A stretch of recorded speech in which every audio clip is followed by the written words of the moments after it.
കോട്ടക്കൽ നഗരസഭയിലെ ഇന്ത്യനൂരിൽ ചത്ത കോഴികളെ വിൽപ്പനയ്ക്കായി സൂക്ഷിച്ച ചിക്കൻ സ്റ്റാൾ നഗരസഭ ആരോഗ്യ വിഭാഗം റെയ്ഡ് ചെയ്ത് പൂട്ടിപ്പിച്ചു. ഇന്ത്യനൂരിൽ പ്രവർത്തിക്കുന്ന സ്ഥാപനത്തിലാണ് ഞെട്ടിക്കുന്ന രീതിയിലുള്ള ക്രമക്കേടുകൾ കണ്ടെത്തിയത്. ചത്ത കോഴികളെ ഇവിടെ വിൽപ്പന നടത്തുന്നുണ്ടെന്ന രഹസ്യവിവരത്തെ തുടർന്നായിരുന്നു അധികൃതരുടെ മിന്നൽ പരിശോധനയിൽ ഏകദേശം 25 പെട്ടികളിലായി സൂക്ഷിച്ചിരുന്ന നിരവധി കോഴികളെ ചത്ത നിലയിൽ കണ്ടെത്തി. ഇതിൽ പലതും പുഴുവരിച്ചും ദുർഗന്ധം വമിക്കുന്ന രീതിയിലുമായിരുന്നു. പൊതുജനാരോഗ്യത്തിന് ഗുരുതരമായ ഭീഷണി ഉയർത്തുന്ന സാഹചര്യത്തിലാണ് സ്ഥാപനത്തിനെതിരെ നഗരസഭ കർശന നടപടി സ്വീകരിച്ചത്. സ്ഥാപനം അടിയന്തരമായി അടച്ചുപൂട്ടാൻ നോട്ടീസ് നൽകിയതായും ലൈസൻസ് റദ്ദാക്കുന്നതുൾപ്പെടെയുള്ള നിയമ നടപടികളിലേക്ക് നീങ്ങുമെന്നും ഹെൽത്ത് വിഭാഗം അറിയിച്ചു. വരും ദിവസങ്ങളിലും ഹോട്ടലുകളിലും ഇറച്ചി വിൽപ്പന കേന്ദ്രങ്ങളിലും പരിശോധന കർശനമാക്കാനാണ് നഗരസഭയുടെ തീരുമാനം.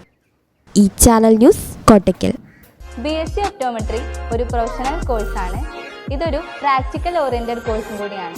ക്ലാസ്സിൽ പഠിക്കുന്നതിനേക്കാൾ ക്ലിനിക്കൽ എക്സ്പോഷർ കൂടുതൽ വേണ്ടൊരു മേഖലയും കൂടിയാണ്. അൽസലാമ ഐ ഹോസ്പിറ്റലിൽ ആവശ്യത്തിലധികം ക്ലിനിക്കൽ എക്സ്പോഷർ നമുക്ക് ലഭിക്കുന്നുണ്ട്.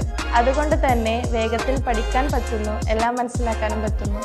We are very happy to be the part of Al Salama Optometry College.